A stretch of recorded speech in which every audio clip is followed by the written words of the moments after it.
আমরা একটি জানাজার নামাজ আদায় করলাম। এটি ইসলামের একটি সৌন্দর্য।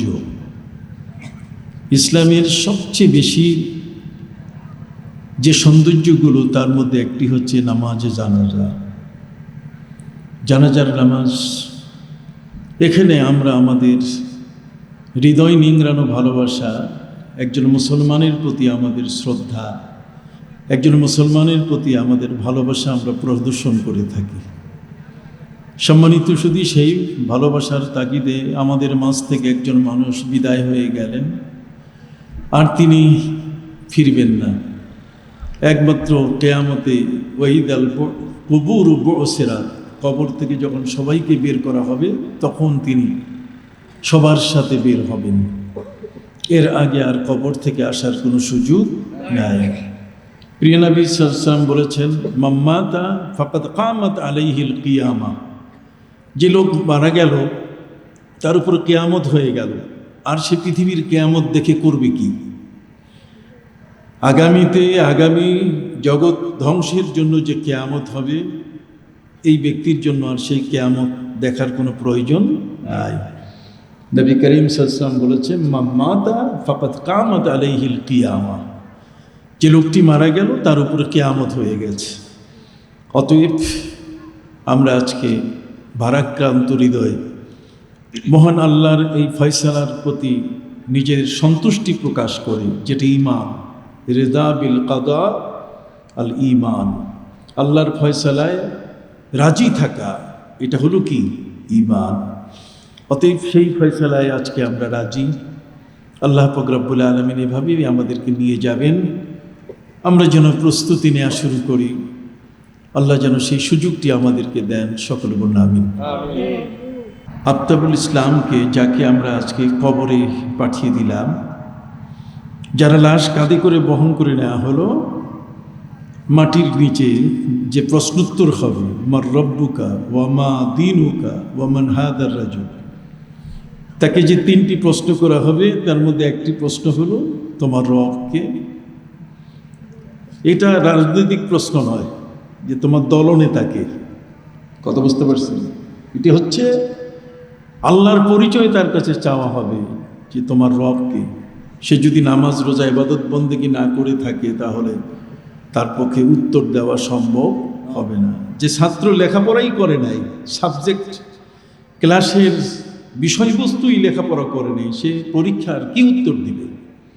অতএব যে নামাজ পড়ে নাই, রোজা করে নাই, ইবাদত বন্দেগী করে নাই, কবরের প্রশ্নের উত্তর সে দিতে পারবে না। আর যে নামাজ রোজা সব কিছু ঠিক রেখেছে, কবরে গেল, কবরের প্রশ্নের উত্তর দিতে পারলে আমাদের দেশে, আমাদের জীবনে পরীক্ষার হল থেকে বের হয়ে আসলে যেমন মনটা খুশি খুশি লাগে, ঠিক অনুরূপভাবে কবরবাসী যখন প্রশ্নের উত্তর দিবে, আমার রব আল্লাহ, আমার ধর্ম হলো ইসলাম, এবার প্রশ্ন করা হবে, ওনাকে তুমি চিনো? ওমান হাদার রাজুল, হাদা যালিকা না, ওমান হাদার রাজুল, ওনাকে চিনো? হাজা এটা কাছে, এই, আর যালিকা হলো ওই, ওই হলে অনেক দূর, আর এই হলে কি? কাছে। মাটির নিচে একজন কবরবাসীকে জিজ্ঞেস করা হচ্ছে, ওনাকে চিনো?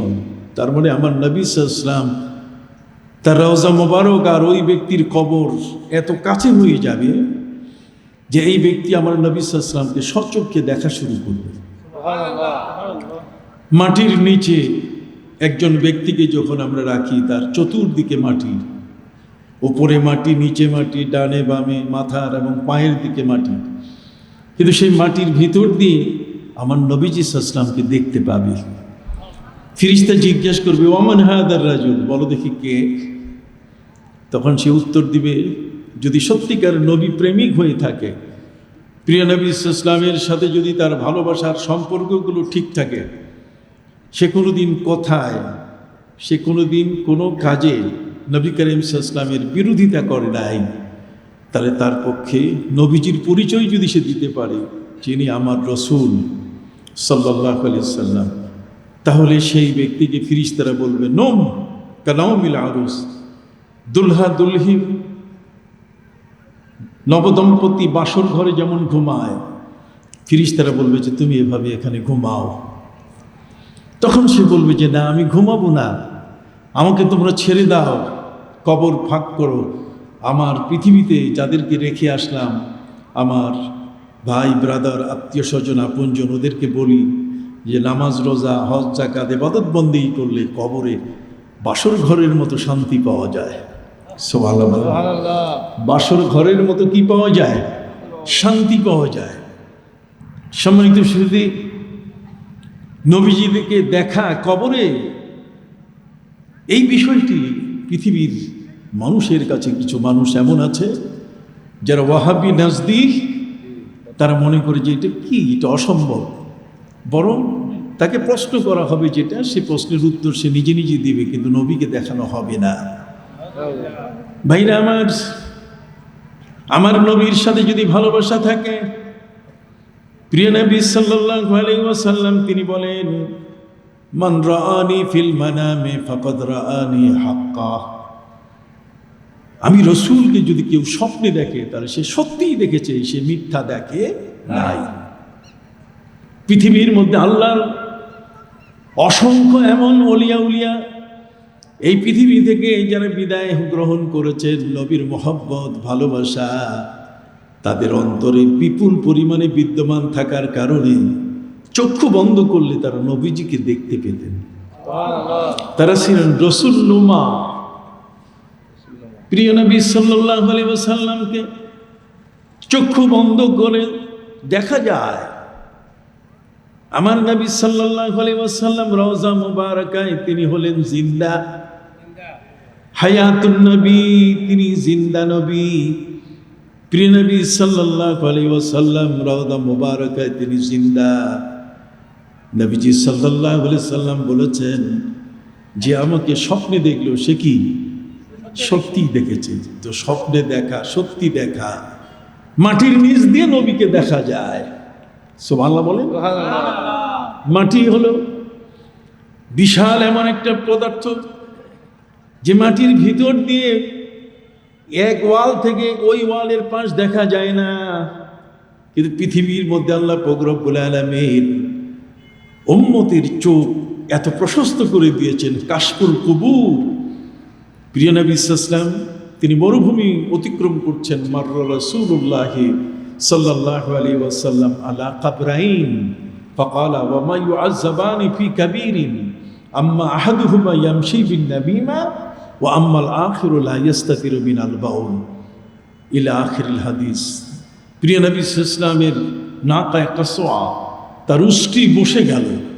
প্রিয় নবী সাল্লাল্লাহু আলাইহি ওয়াসাল্লাম বলেন, সাহাবীরা এখানে মাটির নিচে কি হচ্ছে তোমরা কি দেখতে পাচ্ছ?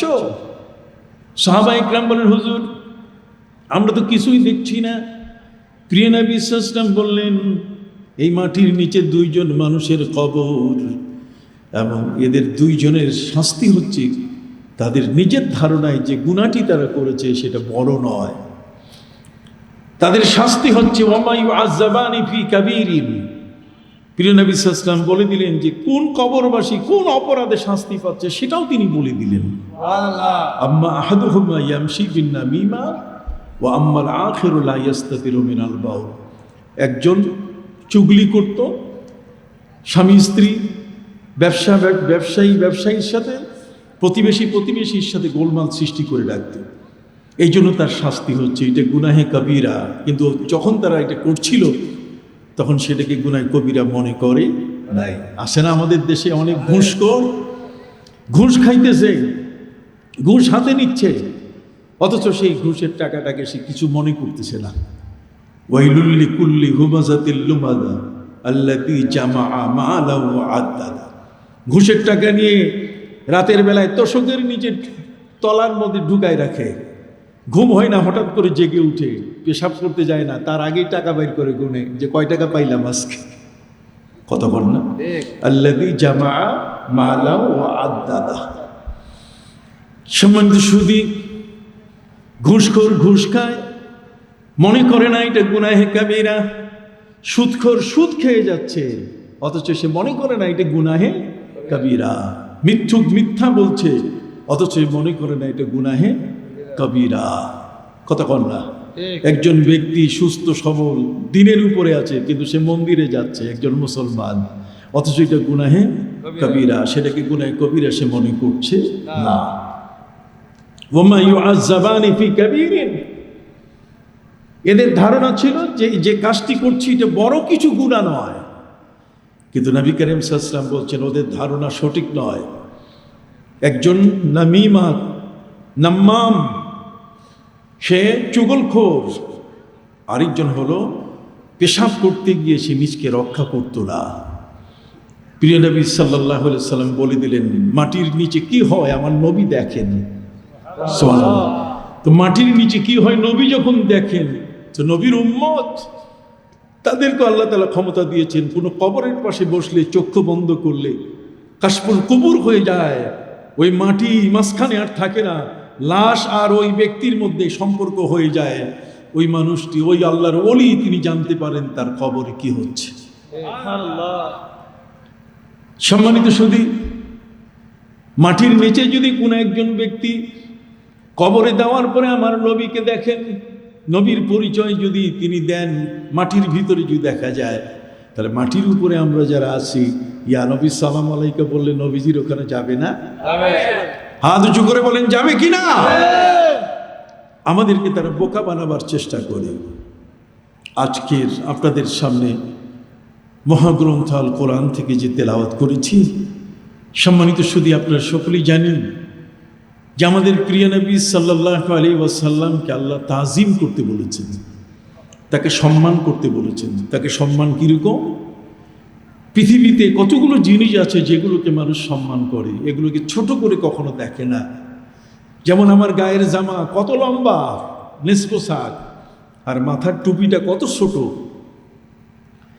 গায়ের জামার চেয়ে মাথার টুপিটা কি ছোট, কিন্তু এই টুপিটা ছোট হলেও তার সম্মান কিন্তু গায়ের জামার চেয়ে কি বেশি। এই জন্য গায়ের জামা যেখানে রাখি, টুপিটা সেখানে রাখি না, টুপি আরো একটু উপরে রাখি। কথা কি বুঝতে পারছি?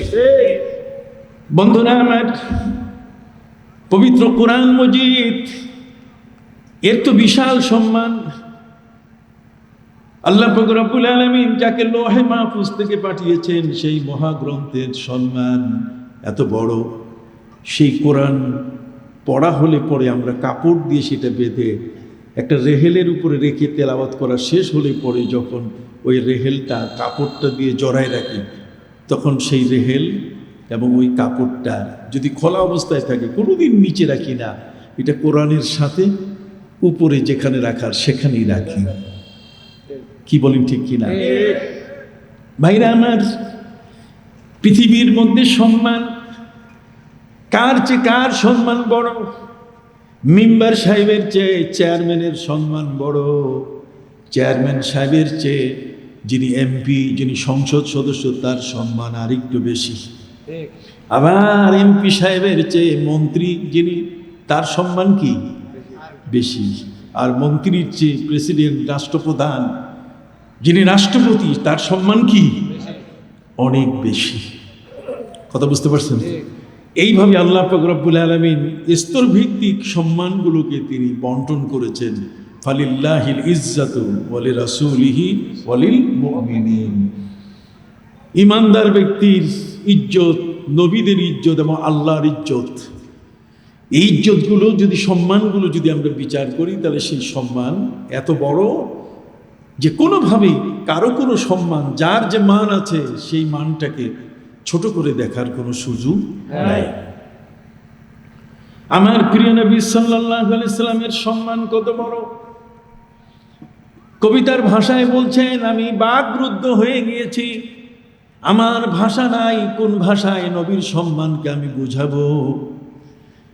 কবিতার নিজের ভাষায় নবীর সম্মানটাকে বুঝাতে গিয়ে দেখেন, মাত্র অল্প কটা কথায়, কয়েকটা কথায় তিনি বললেন, লা ইউমকিনু সানাউ কামা কানা হাক্কুহু বাদ আজ খুদা বুজুর্গ তুই কিসসা মুখতাসার। হে নবী, আপনার প্রশংসা, আপনার যে সম্মান, আপনার যে মর্যাদা, সেই মর্যাদার বিবরণ দেওয়ার মতো ক্ষমতা নাই। আমি কোন ভাষা দিয়ে আপনাকে সেই সম্মান মর্যাদার কথা বলবো? লা ইউমকিনু সানাউ কামা কানা হাক্কুহু। আপনার যে সম্মান, আপনার যে হক, আপনার যে অধিকার, আপনার যে প্রাপ্তি, আপনি যে সম্মান আমার কাছে পাইতে পারেন, সেই সম্মানটা এত ঊর্ধ্বে, এত উপরে যে ওই উপর পর্যন্ত যাওয়ার কোনো ভাষা পৃথিবীতে তৈরি হয় নাই। সুবহানাল্লাহ বলেন। এই পৃথিবীর জমিনে এমন কোনো ভাষাবিদ নাই, এই জগতের মধ্যে এমন কোনো ভাষা পণ্ডিত নাই, যেই ভাষা পণ্ডিত, ভাষা সৈনিক, ভাষাবিদ, পৃথিবীর এমন কোনো ভাষা নাই যেই ভাষা দিয়ে হে নবী আপনার সর্বোচ্চ প্রশংসা সে গাইতে পারে। বরং ভাষার আড়ষ্টতা আপনাকে যে ভাষা দিয়েই বলি না কেন তার চেয়েও আপনি উপরে। কথা বলেন, তার চেয়েও আপনি কি? ডোন্ট মাইন্ড, কিছু মনে করবেন না। এখানে যদি চেয়ারম্যান সাহেব আসেন, তাহলে চেয়ারম্যান সাহেব এসছেন, তার উপস্থিতি আমরা মারহাবা বলি। কিন্তু চেয়ারম্যান সাহেবের পরে আরও ঊর্ধ্বের কেউ যদি আসেন, কোনো মন্ত্রী, তাহলে আমরা বলবো যে তিনি আগমন করেছেন। আর যদি রাষ্ট্রপতি আসেন, তাহলে আসেন আর আগমন হবে না, তখন বলতে হবে রাষ্ট্রপতি শুভাগমন করেছেন। কথা বল না? তাহলে শুভাগমন বলেন, আগমন বলেন, এসছেন বলেন, আমরা এই শব্দগুলো দিয়ে মান নির্ণয় করি। কি বলেন, ঠিক কিনা? আমার ভাইদের খেদমতে আরজ করতে চাই, আমার নবীর সম্মান কত বড়। পবিত্র কোরআন মজিদে আল্লাহ পাক রব্বুল আলামিন যত নবীর নাম নিয়েছেন, প্রত্যেক নবীর নাম ধরে ধরে ডেকেছেন।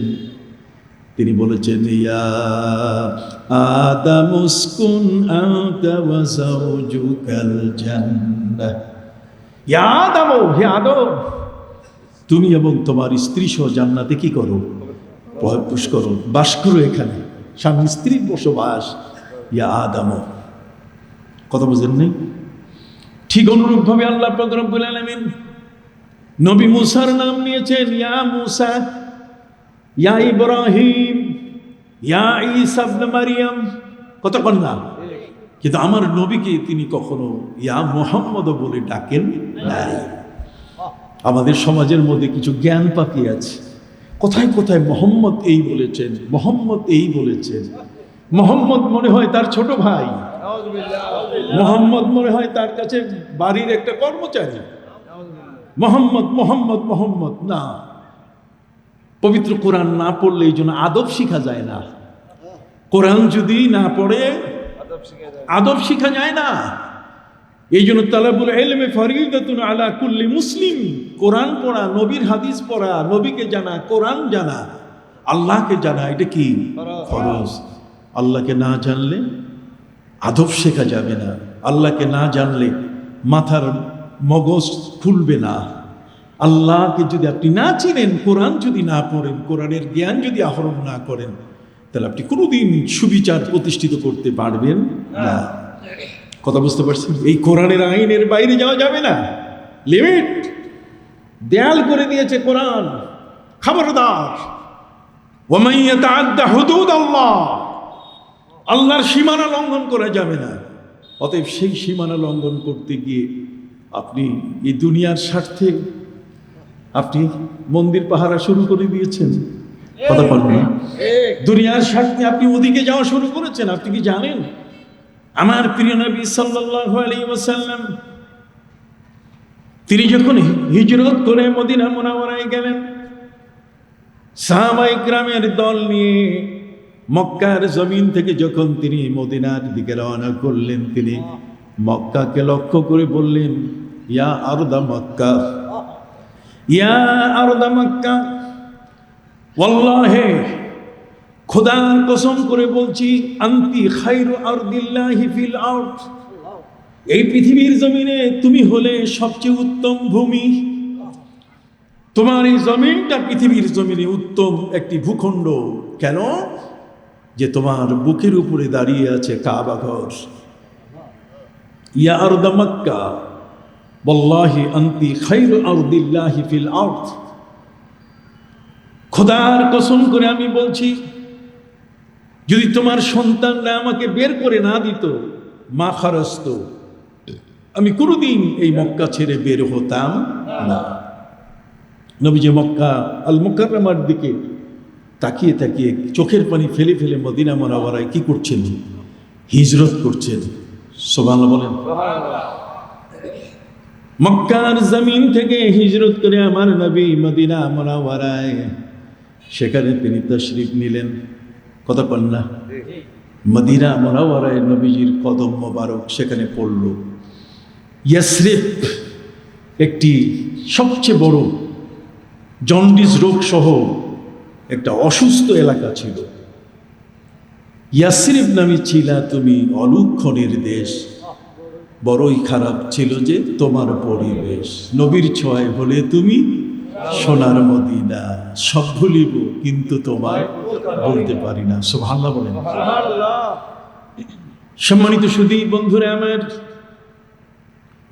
প্রিয় নবী সাল্লাল্লাহু আলাইহি ওয়াসাল্লাম মক্কার জমিন থেকে তিনি মদিনা মুনাওয়ারার দিকে যখন রওনা হয়ে গেলেন, মদিনা মুনাওয়ারায় সেখানে যাওয়ার পরে প্রিয় নবী সাল্লাল্লাহু আলাইহি ওয়াসাল্লাম সেখানে হিজরত করলেন। কত কষ্ট! হিজরত, বাড়ি ছেড়ে দিতে হলো, ঘর ছেড়ে দিতে হলো, নিজের আরাম আয়েশ সব কিছু ছেড়ে দিয়ে সাহাবায়ে কেরাম তার সঙ্গী হলেন, তারাও বাড়ি ঘর ছাড়লেন।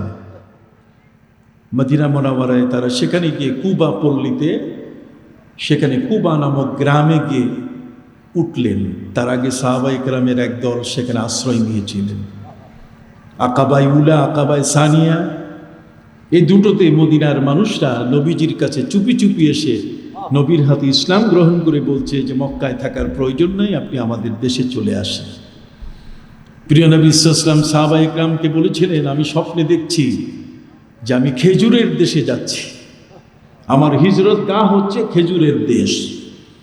সাহাবায়ে কেরাম বুঝতে পেরেছেন যে ওই সময় খেজুরের দেশ বলতে গেলে কি মদিনা। অনেকেই আগের থেকে হিজরত শুরু করে দিয়েছেন। সম্মানিত সুধী বন্ধুরা আমার, মদিনা মুনাওয়ারায় আমার নবী সাল্লাল্লাহু আলাইহি ওয়াসাল্লাম সেখানে হিজরত করে পৌঁছলেন। মক্কা ছেড়ে এই কষ্ট, কত কষ্ট সব বরণ করে নিয়ে সেখানে পৌঁছলেন। কেবলমাত্র তিনি ঠাঁই নিয়েছেন সেখানে, এই মুহূর্তে নবীজির কানে চলে আসলো যে এখানে একজন আমাদের সাথী, যারা হিজরত করে আসলাম আমরা, আমাদের একজন সাথী, উনি এখানে আসছেন বিয়ে করার জন্য। ওনার উদ্দেশ্য হলো কি করা? বিয়ে করা। ইসলামের জন্য ওনার আগমন, ইসলামের জন্য দেশ ত্যাগ করেন নাই উনি। কথা বল না, ওনার উদ্দেশ্য ভিন্ন। উনি যে ওখানে যাচ্ছেন এমনি, ওনার উদ্দেশ্য আরেকটা। কথা বুঝতে পারছেন? সম্মানিত সুধী আমার বন্ধুগণ, সহিহ বুখারীর হাদিস, প্রথম হাদিস, ইন্নামাল আমালু বিন্নিয়াত। কোন উদ্দেশ্যে তুমি সেখানে যাও সেটা তো আমরা বুঝি। ইসলামের বিধান সেখানে কতটুকু আছে, সীমানা কতটুকু দেওয়া আছে, সেই সীমানাকে লঙ্ঘন করার কোনো সুযোগ নাই। প্রিয় নবী সাল্লাল্লাহু আলাইহি সাল্লামের কানে যখন আসলো, নবী যখন জানতে পারলেন আমাদের হিজরতকারী সাথীদের মধ্যে একজন হিজরতের উদ্দেশ্যে আসে নাই, আল্লাহ এবং আল্লাহ রসুলকে পাওয়ার জন্য আসে নাই, আসছে কিসের জন্য? উম্মে কায়েস নামে একজন মহিলাকে বিয়ে করার জন্য এসছে। নাম কি? আপনারা একটু কথা বলবেন না? আস্তে আস্তে ভরে যাবে ইনশাআল্লাহ। উম্মে কায়েস নামে একজন মহিলা, তাকে বিয়ে করার জন্য গেছে। নবী করিম সাল্লাল্লাহু আলাইহি ওয়াসাল্লাম বললেন, না, এটা মেনে নেওয়া যায় না। ইসলামের হিজরত এই উদ্দেশ্যে নয়। ইসলামের হিজরত হচ্ছে আল্লাহ এবং আল্লাহ রসুলকে পাওয়া, দিন কায়েম করা, প্রতিষ্ঠিত করা। সব কিছু ছেড়েছি ধর্মের জন্য, ইসলাম কায়েমের জন্য, একামতে দিনের জন্য। অতএব এখানে অন্য কোনো উদ্দেশ্যে এই হিজরত হতেই পারে না। নবী করিম সাল্লাল্লাহু আলাইহি ওয়াসাল্লাম তিনি ওই মুহূর্তে মিম্বারে দাঁড়িয়ে গেলেন। তিনি সাহাবায়ে ইকরামকে ডেকে খুব কঠিন স্বরে, হযরতে ওমরে ফারুক রাদিয়াল্লাহু তাআলা আনহু এর বর্ণনাকারী, তিনি বলছেন, নবী করিম সাল্লাল্লাহু আলাইহি ওয়াসাল্লাম মিম্বরে সোজা দাঁড়িয়ে বললেন, শোনো, ইন্নামাল আ'মালু বিন্নিয়াত, প্রত্যেকটি কাজ তার নিয়তের উপরে ঘটে থাকে। অতএব ফামান কানাত হিজরাতুহু ইলা দুনিয়া আও ইলা ইমরাতিন ইয়ানকিহুহা ফাহিজরাতুহু মা হাজারা ইলাইহি। আমার প্রিয় নবী সাল্লাল্লাহু আলাইহি ওয়াসাল্লাম বললেন, ফামান কানাত হিজরাতুহু ইলা দুনিয়া, কিছু দুনিয়া পাওয়ার জন্য আমার এই দরকার, আমার ওই দরকার, আমি এমপি হব, আমি মন্ত্রী হব, কি বলেন ঠিক কিনা? তাহলে দুনিয়াই পাবে না। ফামান কানাত হিজরাতুহু ইলা দুনিয়া আও ইলা ইমরাতিন ইয়ানকিহুহা, কত স্পষ্টবাদী আমার নবী। প্রিয় নবী সাল্লাল্লাহু আলাইহি ওয়াসাল্লাম বললেন, যদি কোনো নারীকে বিয়ে করার জন্য কেউ এই মদিনা মুনাওয়ারা থেকে 12 দিনের সফর করে এখানে আসে, তাহলে তার হিজরত ওই নারীকে বিবাহ করা পর্যন্ত সে আল্লাহকে পাবে না, তার রসুলকে পাবে না। আল্লাহু আকবার বলেন। কত মারাত্মক মেসেজ, বড় কঠিন একটা মেসেজ এর ভিতরে আছে। আমাদেরকে কতগুলো জাহেল বোকা বানাচ্ছে, কথা বলেন না? আমাদের কতগুলো জাহেল আমাদেরকে কি বানাচ্ছে? বোকা বানাচ্ছে, যে আমরা মনে হয় কিছু বুঝি না। আমরা তো বুঝি, তো কি বুঝি না? কথা বলেন, বুঝি কি না? অবশ্যই বুঝি। এই জন্যই বিনয়ের সাথে আপনাদের কাছে বলতে চাই, প্রিয় নবী সাল্লাল্লাহু আলাইহি সাল্লামের প্রতি মহব্বত, এটার শান কত, এটার মান কত, এটার অবস্থান কত দিক, এটা কত উপরে, কত উপরে, কত উপরে। প্রিয় নবী সাল্লাল্লাহু আলাইহি সাল্লামের শান মান ভাষা খুঁজে পাচ্ছে না, আর আপনি 6 প্যাক খুঁজে পাইলেন। কথা বল না। নবীর স্ত্রী আমাদের মা, তাদেরও দাম কত, তাদের মর্যাদা করো, আপনি ভাষা খুঁজে পাইলেন না, আপনি তাকে বুড়ি, তাকে তালাকি মহিলা বলা শুরু করলেন। কবি বলছেন ভাষা নাই, যে আমার প্রিয় নবী সাল্লাল্লাহু আলাইহি সাল্লামের মর্যাদা যে কত বড়, তার পরিবারের মর্যাদা, আহলে বাইতের মর্যাদা যে কত বড়, সেই শান, সেই মান, সেই অবস্থান, ওটাকে বুঝাবার জন্য পৃথিবীর কোনো ভাষা নাই। লা ইউমকিনু সানাউ কামা কানা হাক্কুহু বাদ আজ খোদা বুজুর্গ তুই কিসসা মুখতাসার। কবি বলছেন, হে নবী, আপনার প্রশংসা করার মতো কোনো ভাষা আমার কাছে নাই, তবে এতটুকু কথা বলবো, বাজাত খোজা বুজুর্গ তুই, আল্লাহর পরে সমস্ত সৃষ্টির উপরে আপনার মর্যাদা। তাহলে যার দাম এত বেশি, যার শান এত বড়, যার মর্যাদা এত বড়, তাকে কি ছোট করে কিছু বলার সুযোগ আছে? প্রিয় নবী সাল্লাল্লাহু আলাইহি ওয়াসাল্লামের সাথে এই ধরনের কিছু বেয়াদবি মানুষ করেছে। আমার নবী সাল্লাল্লাহু আলাইহি সাল্লামের সময়কালে প্রিয় নবী সাল্লাল্লাহু আলাইহি সাল্লামের কাছে হযরতে আলী রাদিয়াল্লাহু তাআলা আনহু কিছু মাল দিলেন বন্টন করার জন্য, গনিমতের মাল। নবী করিম সাল্লাল্লাহু আলাইহি ওয়াসাল্লাম তিনি এই মাল 4 জন ব্যক্তির মধ্যে তিনি বন্টন করার সিদ্ধান্ত নিলেন। আমার কথা কি বোঝা যায়? কয়জন? 4 জন ব্যক্তির মধ্যে বন্টন করার সিদ্ধান্ত নিলেন। এই 4 জন ব্যক্তির মধ্যে একজন হলেন হাতেব ইবনে আবি বালতা আল হানজালি। নবী করিম সাল্লাল্লাহু আলাইহি ওয়াসাল্লাম সিদ্ধান্ত নিলেন তিনি তাকে দিবেন। ঠিক অনুরূপভাবে ওয়ায়না ইবনে বদর আল ফাজারি। তৃতীয় নম্বর ব্যক্তি হলেন আমির ইবনে আল খাতি আত-তাই। প্রিয় নবী সাল্লাল্লাহু আলাইহি ওয়াসাল্লাম ঠিক অনুরূপভাবে জাদুল খায়ের নামে একজন ব্যক্তি সহ মোট 4 জন ব্যক্তির কাছে এই সম্পদ তিনি ভাগ করে তাদেরকে বন্টন করে দিবেন। এর মধ্যে একজন ব্যক্তি ফস করে উঠল, তার সম্পর্কে হাদিসের মধ্যে এসছে গায়রুল আইনাইন, তার চোখের মধ্যে বিশ্বাসঘাতকতার চিহ্ন বিদ্যমান। সে একটা বিশ্বাসঘাতক। কথা বুঝতে পারছেন? প্রিয় নবী সাল্লাল্লাহু আলাইহি ওয়াসাল্লাম তার সামনে এসে সেই লোকটা বড় গালের যেমন গায়রুল আইনাইন, ঠিক অনুরূপভাবে মুশরিফুল ওয়াজনাতাইন, গাল দুইটা এত বড়, চোখের মধ্যে বিশ্বাসঘাতকতার ছাপ, কাসুল্লাহিয়া, ইয়া বড় দাড়ি, কথা বুঝে গেছে, ওর রাসো মাহলুকাত, আর মাথার চুল নাই, মাথার চুল নেড়া মাথার চুল, চোখের মধ্যে বিশ্বাসঘাতকতার চিহ্ন, ঠিক অনুরূপভাবে গালটা বড়, কপালটা প্রশস্ত। সে আমার নবী সাল্লাল্লাহু আলাইহি ওয়াসাল্লামের কাছে বলছেন, এদেল ফাইন্নাকা লাম তাআদিল, আপনি সঠিকভাবে বন্টন করেন, আপনি আমাদেরকে দিচ্ছেন না কেন, আপনি চারজনকে দিচ্ছেন কেন, আপনার ইনসাফ নাই। নবী করিম সাল্লাল্লাহু আলাইহি ওয়াসাল্লামের সাথে যে লোকটা বেয়াদবি করলো তার নাম হলো যুলখুয়াইসারা। নাম কি? এই বেয়াদব প্রিয় নবী সাল্লাল্লাহু আলাইহি ওয়াসাল্লামের সাথে বেয়াদবি করলো। নবী করিম সাল্লাল্লাহু আলাইহি ওয়াসাল্লাম তিনি তাকে ডেকে বললেন, শোনো, ইল্লাম আদেল ফামাই আদেল, যদি আমি ন্যায় ইনসাফ না করি তাহলে পৃথিবীর কে আছে আমার চেয়ে এত সুন্দর ইনসাফ করতে পারে? সুবহানাল্লাহ বলেন।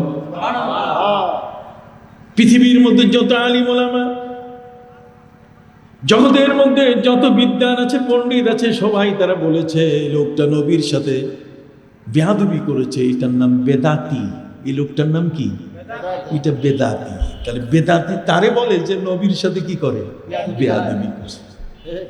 যে নবীর মহব্বত করে, নবীকে ভালোবাসে, সেই নবীকে ভালোবাসার চরিত্র সাহাবায়ে কেরামের মধ্যে বিদ্যমান। আসুন নবী করিম সাল্লাল্লাহু আলাইহি ওয়াসাল্লামের প্রতি সাহাবায়ে কেরামের ভালোবাসা, এই ভালোবাসার লোকগুলো আমাদেরকে সেই ভালোবাসা দিয়ে গেছেন, এই কারণে আমরা নবীজিকে ভালোবাসি। আমরা বেদাতি না, বেদাতি তারাই যারা নবীর শানে বেয়াদবি করে। আপনার হাত উঁচু করে বলেন, বুঝছেন কি না? বেদাতি কারা? যারা নবীর শানে কি করে? বেয়াদবি করে। আর যারা নবীকে মহব্বত করে তারা বেদাতি না। সম্মানিত সুধী বন্ধুরা আমার, প্রিয় নবী সাল্লাল্লাহু আলাইহি ওয়াসাল্লাম হুদাইবিয়ার যখন সন্ধি হচ্ছে, জুলহুদাইফা, কথা বলেন না, প্রিয় নবী সাল্লাল্লাহু আলাইহি ওয়াসাল্লাম 1400 সাহাবী নিয়ে যখন তিনি খুব কাছাকাছি এসে পৌঁছলেন সুমাইসিয়া, কথা বলেন না, সুমাইসিয়া হচ্ছে মক্কা আল মুকাররমা থেকে 23 কিলোমিটার দূরে হুদাইবিয়া। এই হুদাইবিয়ার এখানে আসার আগে মক্কার কাফির সম্রাট আবু সুফিয়ান সে দেখলো যে মুহাম্মদ সাল্লাল্লাহু আলাইহি ওয়াসাল্লাম যদি ভিতরে ঢুকে পড়েন তাহলে আমি ঠেকাইতে পারবো না, কারণ নবী করিম সাল্লাল্লাহু আলাইহি ওয়াসাল্লাম এত সুন্দর, এত মহান, তার চেহারা মোবারকের দিকে তাকালে কেউ ঠিক থাকতে পারে না, সাথে সাথে তার পাগল হয়ে যায়, তার হাতে হাত দিয়ে কালেমা পড়ে নেয়। সুবহানাল্লাহ। প্রিয় নবী সাল্লাল্লাহু আলাইহি ওয়াসাল্লামের দর্শন পেলে চোখ আর চোখ থাকে না, চোখ পাগল হয়ে যায় নবীর জন্য। হযরত নবী ইউসুফ আলাইহিস সালামের দিকে সেই যুগের নারীরা, মিশরের নারীরা ইউসুফ আলাইহিস সালামের জন্য জুলাইখা পাগলিনী কেন হয়েছে প্রশ্ন তুলেছিল পুরা শহরের নারীরা, যে তুমি কি পেয়েছো ইউসুফের কাছে যে কারণে তুমি তার পাগলিনী হয়ে গেলে? তাহলে আসো, সবাই আসো। প্রত্যেকের হাতে তিনি একটা করে ছুরি দিলেন, আপেল দিলেন, যে যখন আমি ইউসুফ আলাইহিস সালাম ইউসুফকে নিয়ে বের হব তখন তোমরা তার দিকে তাকাবে আর আপেল কাটবে। সম্মানিত সুধী, হযরত নবী ইউসুফ আলাইহিস সালামকে আনা হলো বাইরে, মিশরের নারীরা তার দিকে তাকাবার পরে যখন আপেল কাটতেছিল, আপেল কাটতে কাটতে তার সৌন্দর্য এত সুন্দর ছিল, এত অপরূপ সৌন্দর্যের অধিকারী ছিলেন যে আপেল কাটতে গিয়ে আঙ্গুল কেটে ফেলছে, কোনো খবর নাই। আমার নবীর শানে কবি বলেন, अगर वो हमारे नबी को देख लेती अगर वो हमारे नबी को देख लेती हाथों के बजाय अपने कलब को काट लेती। যদি মিশরের মহিলারা হযরত ইউসুফ আলাইহিস সালামকে না দেখে যদি আমার নবীকে দেখতো তো হাত কাটা তো দূরের কথা, কলবটা কেটে ফেলতো, হৃদয় কেটে ফেলতো। কথা কি বুঝতে পারছেন? হাত কাটলে মানুষ মরে না, কিন্তু হার্ট কাটলে, হার্ট আর হাত, হ্যান্ড, কথা বলে না, হাত কাটলে, হাতের আঙ্গুল কাটলে মানুষ মরে না, কিন্তু কেউ যদি হার্ট কাটে, কলব, হৃদয়টা যদি কেটে ফেলে তাহলে সে কি আর বাঁচবে? তাহলে দেখেন নবীকে দেখলে ওরা হার্ট কেটে, ওদের হৃদয় কেটে ওরা খান খান হয়ে যেত। নবীর পাগলিনী এত বড় বেশি পাগলিনী হয়ে যেত। নবী ছিলেন এত সুন্দর। এই জন্য প্রিয় নবী সাল্লাল্লাহু আলাইহি ওয়াসাল্লামের সাহাবী, তার সঙ্গীত শিল্পী, নবীর জন্য কবিতা আবৃত্তি আল্লাহ ভালো মানানসই করেন নাই। ওয়ামা আল্লামনাহু শায়রা ওয়ামা ইয়ানবাগী লা, আমি নবীকে কখনো কবিতা আবৃত্তি করা শিখাই নাই, আর এটা তার জন্য শোভনীয় নয়। হযরত হাসান বিন সাবিত রাদিয়াল্লাহু তাআলা আনহু, যিনি কাফেরদের প্রশ্নের উত্তর দিতেন, কাফেররা কবিতা দিয়ে আমার নবীর বংশকে কলঙ্কিত করত। আরবের কাফেররা আমার প্রিয় নবী সাল্লাল্লাহু আলাইহি সাল্লামের বদনাম গাইতো কবিতা দিয়া। নবী করিম সাল্লাল্লাহু আলাইহি সাল্লাম কিন্তু কবিতা আবৃত্তি করা নিষেধ। এই জন্য তার সাহাবী হযরত হাসান বিন সাবিত বলছেন, হুজুর আমি এদের উত্তর দেই।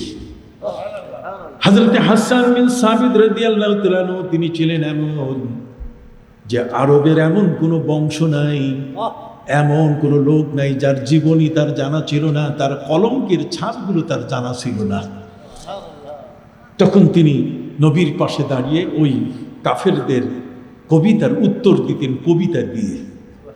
কথা বুঝেন নাই? জবাবুল কিল বিল কিল, কিলের জবাব দিতেন কিল দিয়া, কবিতার জবাব দিতেন কি দিয়া? কবিতা দিয়া। একটু সুবহানাল্লাহ বলবেন না? হযরত হাসান বিন সাবিত রাদিয়াল্লাহু তাআলা আনহু আরবদের কবিতার জবাব দিতেন নবীজির পক্ষ থেকে। প্রিয় নবী সাল্লাল্লাহু আলাইহি ওয়াসাল্লাম সাহাবায়ে কিরামকে বললেন, সাহাবীরা তোমরা আমার হাসান বিন সাবিতের জন্য একটা মঞ্চ তৈরি করো, মিম্বার তৈরি করো। ওই মিম্বারের উপরে দাঁড়িয়ে সে উত্তর দিবে, আর আমি আল্লাহর কাছে দোয়া করব, আল্লাহুম্মা আইয়িদহু বিররূহিল কুদুস, আল্লাহ তুমি জিবরাইল দিয়ে আমার হাসান বিন সাবিতকে সাহায্য করো। সেই হাসান বিন সাবিত রাদিয়াল্লাহু তাআলা ছিলেন মহাকবি, নবী কবি, নবীর যুগের সর্বোত্তম মুসলমানের কবি। সেই কবি নবীর পাশে মিম্বারে দাঁড়িয়ে বলছেন, কি সুন্দর, ওয়া আহসানু মিন কালাম তারা কাত্তু আইনি ওয়া আজমালু মিন কালাম তালিদিন নিসাও। সুবহানাল্লাহ। হযরত হাসান বিন সাবিত রাদিয়াল্লাহু তাআলা আনহু প্রিয় নবীজি সাল্লাল্লাহু আলাইহি ওয়াসাল্লামের পাশে দাঁড়িয়ে নবীজির মিলাদ শরীফ পড়তেছেন। নবীজির কি মিলাদ শরীফ? মিলাদ শরীফ মানে তিনি কেমন, তিনি জন্ম নিয়েছেন কেমন নারীর গর্ভে, আর পৃথিবীর মধ্যে আর এমন কোন নারী আছে কিনা যে তার মতো শিশুকে জন্ম দিতে পারবে কি না। বিশ্বাস, নবীর মহব্বত, ঈমান, নবীর কি মহব্বত। লা ইউমিনু আহাদুকুম হাত্তা আকুনা আহাব্বা ইলাইহি মিন ওয়ালিদিহি ওয়া ওয়ালাদিহি ওয়ান নাসি আজমাইন। প্রিয় নবী সাল্লাল্লাহু আলাইহি ওয়াসাল্লামের প্রতি ভালোবাসা নিজের ছেলে মেয়ে স্ত্রী পুত্র সবগুলোর চেয়ে। হযরত আলী রাদিয়াল্লাহু তাআলা থেকে হাদিস এসেছে, কানা রাসূলুল্লাহ সাল্লাল্লাহু আলাইহি ওয়াসাল্লাম আহাব্বা ইলাইয়া মিন আওলাদিনা ওয়া আমওয়ালিনা ওয়া উম্মাহাতিনা। আমাদের মা, আমাদের সম্পদ, আমাদের সন্তান সবকিছু থেকে নবী আমাদের কাছে প্রিয়। সুবহানাল্লাহ। কথা বুঝেন নাই? সন্তানের প্রতি মায়া কত বড়, ঠিক অনুরূপ ভাবে মা বাবার প্রতি সন্তানের মায়া কত বড়। সারা দুনিয়ার যতগুলো মায়া আছে সমস্ত মায়ার উপরে, ভালোবাসার উপরে আমার নবীর প্রতি কি ভালোবাসা, মহব্বত। সেই ভালোবাসাটা না আসলে নবীজির শানে বেয়াদবি করাটাই স্বাভাবিক। অতএব হযরত হাসান বিন সাবিত রাদিয়াল্লাহু তাআলা আনহু প্রিয় নবী সাল্লাল্লাহু আলাইহি ওয়াসাল্লামের শানে সেই মিম্বারে দাঁড়িয়ে নবীর সামনে তিনি বলছেন, ওয়া আজমালু মিনকা বা ওয়া আজমালা মিনকা, ওয়া আজমালু মিনকা লাম তারা কাত্তু আইনি। হে নবী, এত সুন্দর জগতের মধ্যে, ওয়া আহসানু মিনকা লাম তারা কাত্তু আইনি, আপনার যে অপরূপ সুন্দর এই চোখ কখনো দেখে নাই। ওয়া আজমালু মিনকা লাম তালিদিন নিসাও, আপনি এক মহা সৌন্দর্যের অধিকারী, যে এমন শিশু পৃথিবীতে কোনো মা জন্ম দেন নাই। লাম তালিদিন নিসাও, নবীজির পবিত্র বেলাদত শরীফা, এত সুন্দর শিশু পৃথিবীর কোনো নারী জন্ম দেয় না। সম্মানিত সুধী, অতএব আমার নবী সাল্লাল্লাহু আলাইহি সাল্লাম ছিলেন অপূর্ব সুন্দর। সে অপূর্ব সুন্দর সাহাবীর প্রশংসা হুদাইবিয়ার সেই সন্ধি, হুদাইবিয়ার মধ্যে সন্ধি শুরু হয়ে গেল।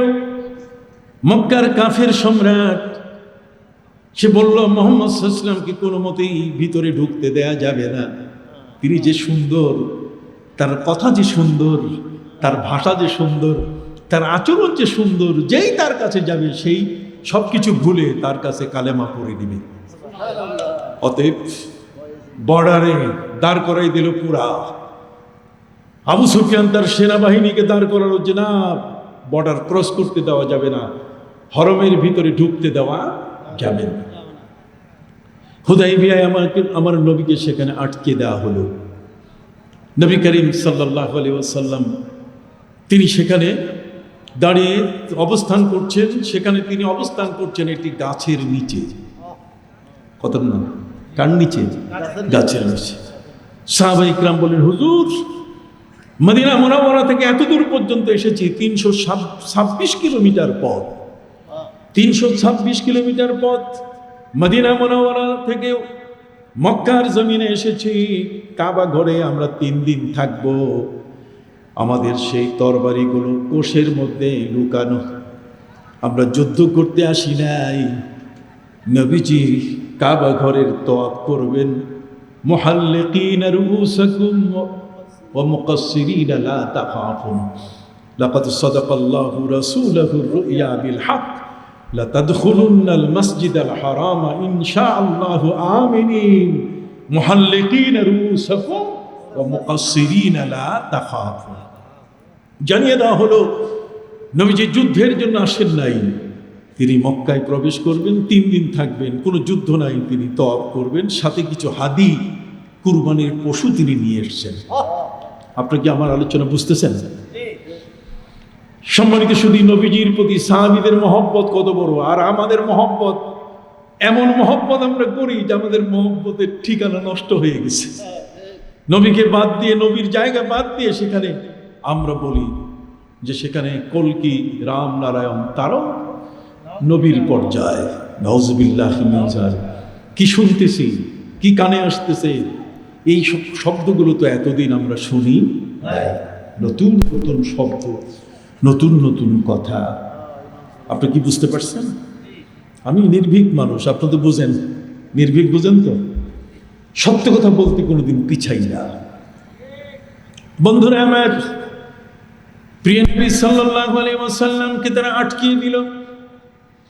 নবীজিকে তারা হরমে মক্কার জমিনে আসতে দিবে না।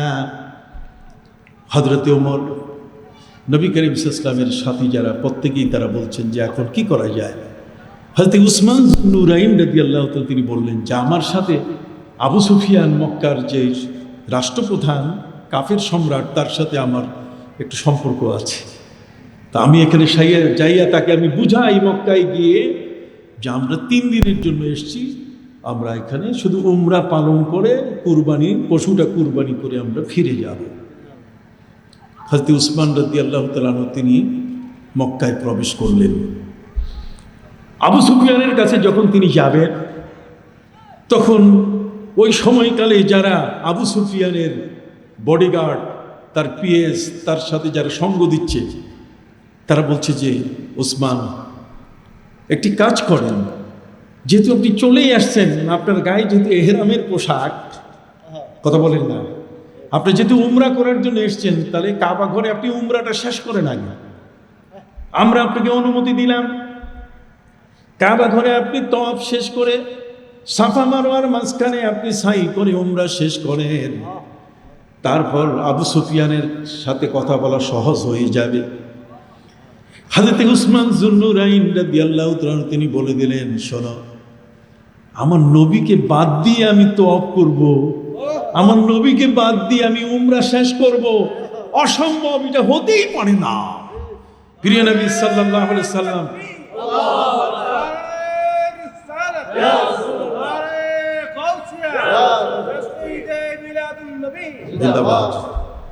সাহাবায়ে ইকরাম তারা যে সঙ্গীত পড়তেন, সে সঙ্গীত ছিল নাহনুল্লাযীনা বায়াউ মুহাম্মাদান, নাহনুল্লাযীনা বায়াউ মুহাম্মাদান মা বাকিনা আলাল জিহাদে আবাদা।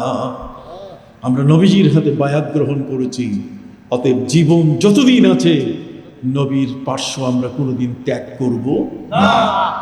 নবীজির প্রতি সাহাবায়ে ইকরামের এই অবিচল মহব্বত, এই ভালোবাসা, হযরত উসমান যুন্নুরাইন রাদিয়াল্লাহু তাআলা বলেন যে দেখো, নবীকে বাদ দিয়ে আমি সুযোগ পাইয়া, আসে না অনেকেই সাথীদের সাথে যায়, আবার চুপ করে কিছু কিছু জায়গা দেখে ফেলে। হযরত উসমান রাদিয়াল্লাহু তাআলা বললেন, না, আমি আলাদাভাবে তওয়াফও করব না, আমি উমরাও শেষ করব না, আমি তো উমরা করব নবীর সঙ্গে। অতএব হযরত উসমান রাদিয়াল্লাহু তাআলা আনহু যখন আবু সুফিয়ানের সাথে কথা বলছেন, তখন রটিয়ে দেওয়া হলো চতুর্দিকে প্রপাগান্ডা, যাতে উসমান রাদিয়াল্লাহু তাআলাকে হত্যা করা হয়েছে, তাকে শহীদ করে দেওয়া হয়েছে। 1400 সাহাবীর গায়ের রক্ত টকবক করা শুরু করল যে হযরত উসমান রাদিয়াল্লাহু তাআলা আনহুর তার হত্যার প্রতিশোধ না নিয়ে আমরা কখনো মদিনায় ফিরব না। সম্মানিত শুধু এক পর্যায়ে হযরত উসমান রাদিয়াল্লাহু তাআলা তিনি চলে আসলেন, পরিস্থিতি শান্ত হয়ে গেল। কিন্তু সাহাবায়ে ইকরামের সেই চিন্তা যে আপনি স্বপ্নে দেখেছেন, লাকাদ সাদাকাল্লাহু রাসূলাহু রুইয়া বিল হক, আপনি সত্য স্বপ্ন দেখেছেন, আপনি কাবায় প্রবেশ করেছেন, অতএব কাবায় আমরা উমরা না করে ফিরব না। প্রিয় নবী সাল্লাল্লাহু আলাইহি সাল্লামের সামনে হযরতে উরওয়া ইবনে মাসউদ আস-সাকাফি, খুব মনে রাখবেন, উরওয়া ইবনে মাসউদ আস-সাকাফি রাদিয়াল্লাহু তাআলা আনহু, তিনি তখন মুসলমান ছিলেন না। তিনি কুরাইশদের পক্ষ থেকে, মক্কার কুরাইশদের পক্ষ থেকে প্রস্তাব করলেন, তাহলে আমরা সন্ধি করি, আর সেই সন্ধি নামায় থাকবে যে আপনি এবছর আপনি ফিরে যাবেন, কথা বল না, আপনি এবছর মক্কায় প্রবেশ করতে পারবেন না। সন্ধি লিখবে কে? সন্ধিনামা লেখার জন্য হযরতে আলী রাদিয়াল্লাহু তাআলা আনহুকে মনোনীত করা হলো। সন্ধি তিনি লিখছেন, হাজা সুলহ মিন মুহাম্মাদিন রাসূলিল্লাহি সাল্লাল্লাহু আলাইহি সাল্লাম মা রাইসিল কুফার আবি সুফিয়ান। মুহাম্মদ আল্লাহ রাসূল সাল্লাল্লাহু আলাইহি সাল্লামের সাথে কাফের সম্রাট আবু সুফিয়ানের চুক্তি। যখনই এটা লেখা হলো, তখনই কাফেরদের পক্ষ থেকে চিৎকার, না, এই সন্ধি আমরা মানি না, এই সন্ধির লেখা আমরা মানি না, কারণ আমরা মুহাম্মদ সাল্লাল্লাহু আলাইহি সাল্লামের সাথে আমরা সন্ধি করব, শান্তি চুক্তি আমরা লিখব, কিন্তু তিনি রসূল, এটা আমরা মানব না। লেগে গেল গোলমাল। একটা সন্ধিতে এসে গেলেন সবাই একমত, কিন্তু ওই যে দু একটা টেরা তো আছেই, এই টেরাগুলো আস্তে আস্তে এই কথা ওই কথা কইয়া মূল জিনিসটা পিছাই দেয়, কথা বল না, আসল জিনিসটা কি পিছাই দেয়। এমনি তো বিপদ, তারপর আবার মহাবিপদ ডেকে নিয়ে আসে যে এটা ছাড়া হবে না। সম্মানিত সুধী, হযরতে রাসূল করিম সাল্লাল্লাহু আলাইহি ওয়াসাল্লাম তিনি দেখলেন ঝগড়া এত বেশি লেগে গেল, কাফেররা বলতেছে রসুলকে কাটতে হবে, আল্লাহ রসুল হিসেবে আমরা তাকে মানি না, আমরা তাকে মুহাম্মদ ইবনে আব্দুল্লাহ হিসেবে মানি। নবীজি বলেন, আলী, একটা শান্তি চুক্তি হওয়া দরকার, কারণ আমি যখন বের হয়ে গেছি এই 6 বছর পর্যন্ত, এই যে সময়টা, কথা বল না, একটা দীর্ঘ সময়, যে দীর্ঘ সময়ের মধ্যে এদেরকে সারা পৃথিবী বয়কট করে ফেলেছে। কথা বুঝতে পারছেন? অতএব এই বয়কট অবস্থা থেকে বাঁচার জন্য আমি যদি শান্তি চুক্তি করি তাহলে পৃথিবীর মানুষ মনে করবে যে আমি তাদেরকে ছাড় দিয়েছি, ওরা ব্যবসা বাণিজ্য করবে, না হলে আমাকে বের করে দেওয়ার কারণে মক্কা থেকে সারা পৃথিবী তাদেরকে এম্বার্গো করেছে, তাদেরকে বয়কট করেছে যে না, মক্কার কাফেরদের সাথে আমাদের কোনো যোগাযোগ হবে না। আপনার কথা বুঝতে পারছেন? সম্মানিত শুধু হুদাইবিয়ার সন্ধি, এটা এমন অবস্থায় চলে গেল যে এখান সন্ধি এখন হচ্ছে না, রাসূলুল্লাহ শব্দ কেটে ফেলতে হবে। হযরত আবু বকর সিদ্দিক, উমর ফারুক সবাই বলছেন না, তরবারি যুদ্ধ করব, রাসূলুল্লাহ কাটতে দিব না। হযরত আলী বলছেন অসম্ভব। নবীজি বলেন, আলী তুমি রাসূলুল্লাহ শব্দটা কেটে দাও। হযরত আলী রাদিয়াল্লাহু বলছে, হুজুর আমি তো আপনাকে রসুল বানাই নাই, আল্লাহ আপনাকে রসুল বানাইছে, কাটলে আল্লাহই কাটবেন, আমি কাটতে পারি না, আমি নাই। নবীজি বলছেন তাহলে কলম দাও। নবীজি কলম নিয়ে তিনি রাসূলুল্লাহ শব্দ কেটে দিলেন শান্তি চুক্তির জন্য। কত বড় রহমতুল লিল আলামিন। শান্তি চুক্তি হয়ে গেল 10 বছরের, মানে 10টি বড় বড় শর্ত নিয়ে এই শান্তি চুক্তি হয়ে গেল। শান্তি চুক্তির পরে হযরতে উরওয়া ইবনে মাসউদ আস-সাকাফী রাদিয়াল্লাহু তাআলা আনহু এই শান্তি চুক্তির একটা বিবরণ দিচ্ছিলেন। ওই বিবরণটা আপনাদেরকে একটু শোনাইতে চাই, শুনবেন? হযরতে উরওয়া ইবনে মাসউদ আস-সাকাফী রাদিয়াল্লাহু তাআলা বলছেন, এই শান্তি চুক্তির মধ্যে নবীজি সাল্লাল্লাহু আলাইহি ওয়াসাল্লাম, মুহাম্মদ সাল্লাল্লাহু আলাইহি ওয়াসাল্লামের পক্ষে তার 1400 সাহাবীর অবস্থান কেমন ছিল। উনি বলছেন অবস্থানটা এমনই ছিল, উনি বলছেন যে আমি মা রাআইতু মালিকান কাত্তু ইউআজ্জিমুহু আসহাবু মা ইউআজ্জিমু আসহাবু মুহাম্মাদিন মুহাম্মাদান। সুবহানাল্লাহ বলেন। আমার জীবনে কোনোদিন কোন রাষ্ট্রপ্রধান কেমন দেখি নাই। ওয়ালাকাদ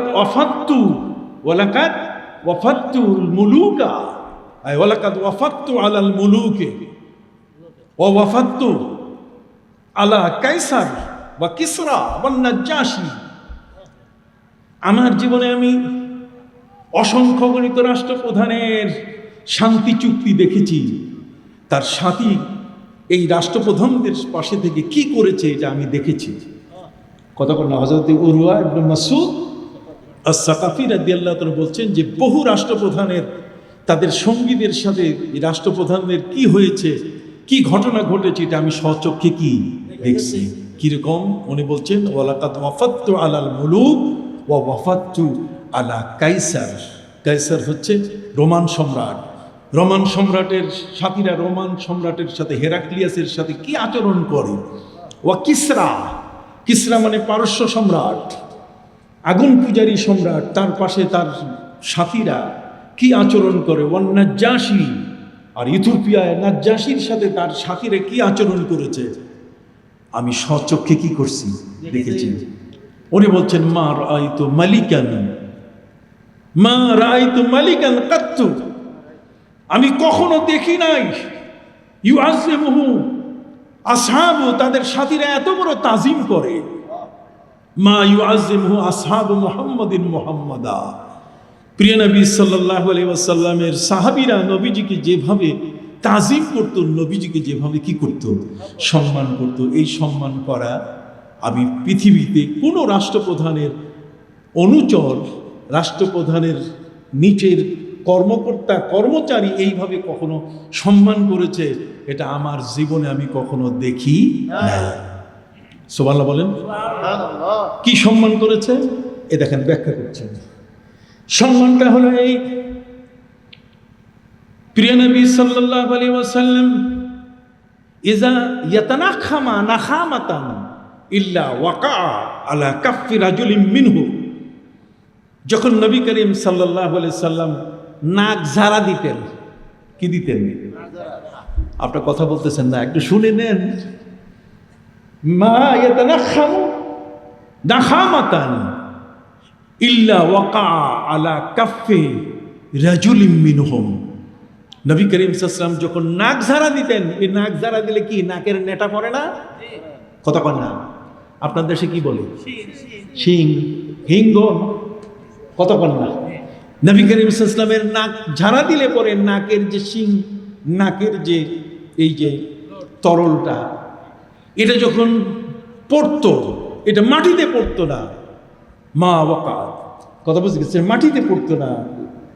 মা ইয়াতানাখামু নাখামাতান ইল্লা ওয়াকাত আলা কাফি রাজুলিন মিনহু। সাহাবীদের হাতের মধ্যে নিয়ে নিয়ে তারা এইভাবে হাত দিয়ে নবী করিম সাল্লাল্লাহু আলাইহি ওয়াসাল্লামের নাকের নেটাগুলো, নাকের যে শিংগুলো, এগুলো নিজের হাতে নিতেন। ফাদালাকা বিহি ওয়াজহাহু, এটা নিয়ে তার মুখমণ্ডল মলতেন। ওয়াজালদাহু, এবং গায়ের মধ্যে তারা মাখতেন। নবীজির প্রতি এত মহব্বত ছিল। হযরতে উরওয়া ইবনে মাসউদ আস-সাকাফী রাদিয়াল্লাহু তাআলা বলছেন যে বহু রাষ্ট্রপ্রধানের সঙ্গীরা, তার রাষ্ট্রপ্রধান কেসরা, কায়সার, তারপরে রোমান সম্রাট, পারস্য সম্রাট, নাজ্জাশী সহ পৃথিবীর অসংখ্য রাষ্ট্রপ্রধানের সঙ্গীদের আমি আচরণ দেখেছি। তারা তাদের রাষ্ট্রপ্রধানকে যে সম্মান করেছে, আমি নবী করিম সাল্লাল্লাহু আলাইহি ওয়াসাল্লামের সাহাবীরা যেভাবে তাকে সম্মান করেছে, এরকম সম্মান আমি কাউকে করতে দেখি না। আপনি কি বুঝতে পারছেন? মা ইয়াতানাখামু নাখামাতান ইল্লা ওয়াকাত আলা কাফি রাজুলিন মিনহুম ফাদালাকা বিহি ওয়াজহা ওয়াজিল্লা। কথা বুঝতে পারছেন? তাদের দেহে মাত্র। তারপর কি করত?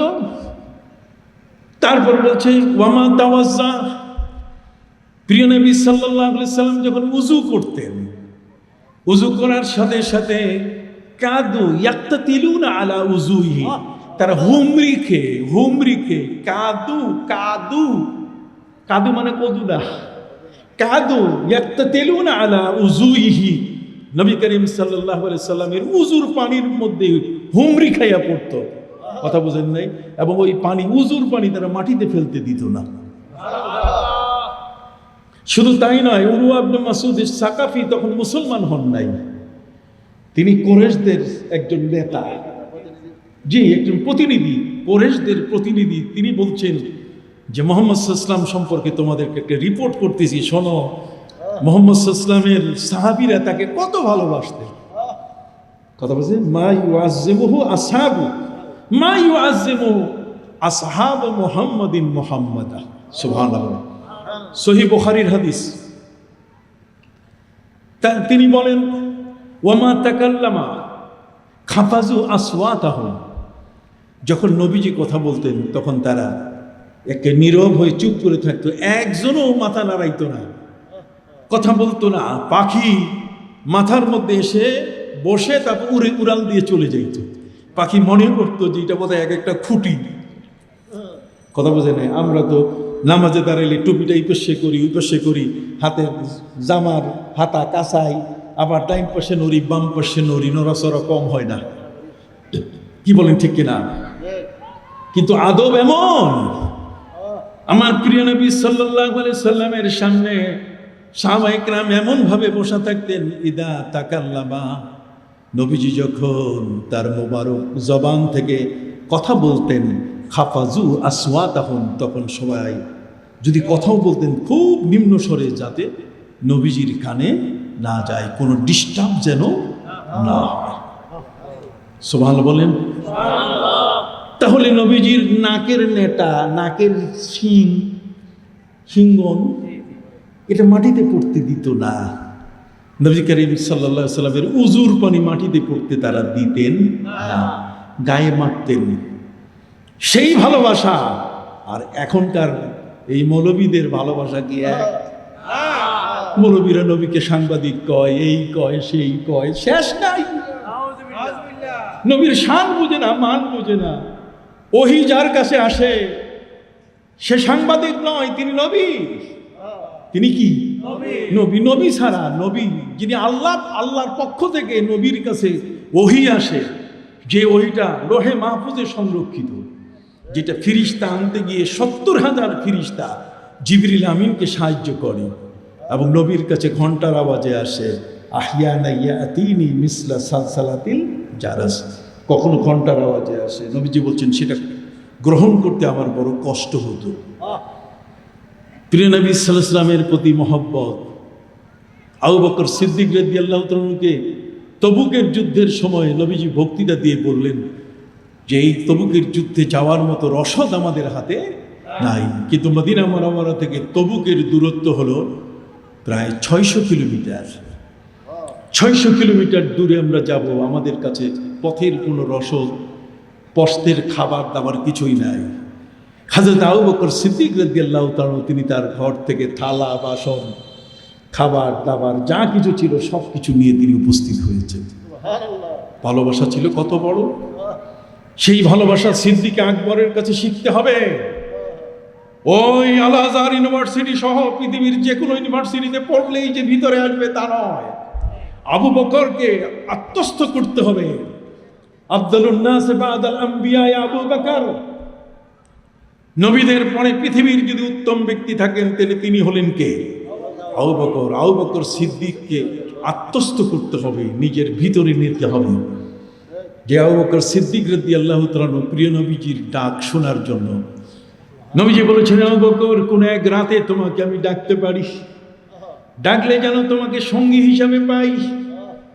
হযরত আবু বকর সিদ্দিক রাদিয়াল্লাহু তাআলা সেই দিন থেকে তিনি সন্ধ্যা থেকে নিয়ে ফজর পর্যন্ত তিনি তার দরজার পাশে সিটকে না লাগাইয়া তিনি দরজার পাশে দাঁড়িয়ে থাকতেন।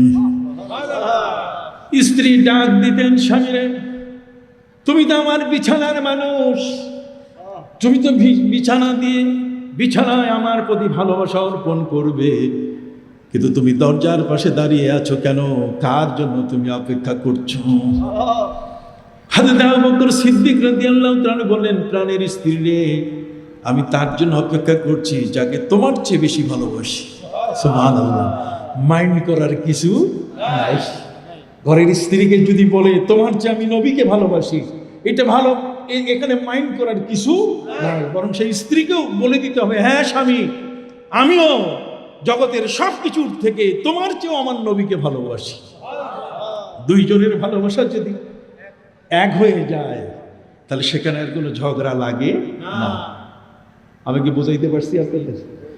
এই জন্য বন্ধুরা আমার, বিনয়ের সাথে আপনাদের কাছে বলতে চাই, আবু বকর সিদ্দিক রাদিয়াল্লাহু তাআলা দীর্ঘ 10টি বছর তিনি দরজার পাশে দাঁড়িয়ে দাঁড়িয়ে রাত কাটাচ্ছেন। একদিন গভীর রাতে নবীজি এসে ডাক দিলেন, আবু বকর।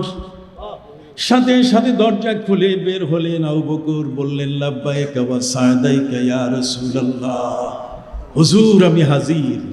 হে মহান রাসূল, হে মহান সম্মানী হে রাসূল, আমি হাজির। সুবহানাল্লাহ বলেন। সেই নবীর সম্মান কত বড়, তার প্রতি ভালোবাসা কত বড়। আবু বকর সিদ্দিক রাদিয়াল্লাহু তাআলা কেমন নবীজি বলেন, আবু বকর যে সময় আমি তোমাকে ডেকেছি রাতের গভীর, এই মুহূর্তে মানুষগুলো নাক টেনে টেনে ঘুমাচ্ছে, অথচ তুমি এক ডাকে খুলে দিলে। কারণ আবু বকর সিদ্দিক রাদিয়াল্লাহু তাআলা বলেন, হুজুর যেদিন আপনি বলেছেন সেই দিন থেকে এ পর্যন্ত প্রায় 10টি বছর আমি দরজার পাশে রাতে দাঁড়িয়ে দাঁড়িয়ে আপনার ডাকের অপেক্ষা করছি। এই জন্য দ্বিতীয়বার আমাকে ডাকতে হয় নাই, তৃতীয়বার আমাকে ডাকতে হয় নাই, আমার দরজা নক করতে হয় নাই। আমি দরজা খুলে রেখেছি যাতে ডাকের সাথে সাথে লাব্বাইক ওয়া সাদাইক বলে যেন আমি আপনাকে বরণ করে নিতে পারি। সুবহানাল্লাহ। এই ছিল সাহাবায়ে ইকরামের নবীর প্রতি কি ভালোবাসা। সম্মানিত সুধী, আমরা নবীজিকে যত ভালোবাসি, সাহাবায়ে ইকরাম নবীকে যতটুকু ভালোবাসেন, তার চেয়ে আগে দেখে আসি আল্লাহ নবীকে কতটুকু ভালোবাসেন। কত বলব, মহান স্রষ্টা, জগৎ সমূহের মালিক যিনি, রব যিনি, তিনি নবীকে কত ভালোবাসেন। তিনি বলছেন, আমি হলাম রব্বুল আলামিন, আলহামদুলিল্লাহি রাব্বিল আলামিন। আলমের বহু বচন আলামু, আলামুন, অতএব আলহামদুলিল্লাহি রাব্বিল আলামিন। আলামিন জগৎ সমূহ, বহুমাত্রিক জগৎ, যত ধরনের জগৎ আছে সমস্ত জগতের রব কে? আল্লাহ। আল্লাহ বলছেন আমি জগৎ সমূহের রব, আর আপনি হলেন সেই জগৎ সমূহের রহমত। ওয়া মা আরসালনাকা ইল্লা রাহমাতাল লিল আলামিন। এই যে আলেম সমাজ আপনাদেরকে বুঝাচ্ছে, যারা আয়োজন করলেন, এই বিশাল মাহফিলের আয়োজন করলেন, যে মানুষটিকে আমরা আজকে কবরে রাখার জন্য জানাজা পড়ে দিলাম, তারও তো জীবন আমার নবীর সাথে জড়িত। কবরে তাকে নবীকে নিয়ে প্রশ্ন হবে, আখিরাতে আমার নবী হবেন একমাত্র শাফাআতকারী। নবীজি বলছেন, আনা আউয়ালু শাফিউ ওয়া মুশাফফা, আমি হলাম প্রথম, আনা আউয়ালু মান ইউজানু বিশাফা, সর্বপ্রথম আমাকেই আল্লাহ শাফাআতের অনুমতি দিবেন। আমি সর্বপ্রথম, আনা আউয়ালু মান ইউরফাউ রাসি, আমি সর্বপ্রথম, আমাকেই আল্লাহ মাথা উঠাবার অনুমতি দিবেন।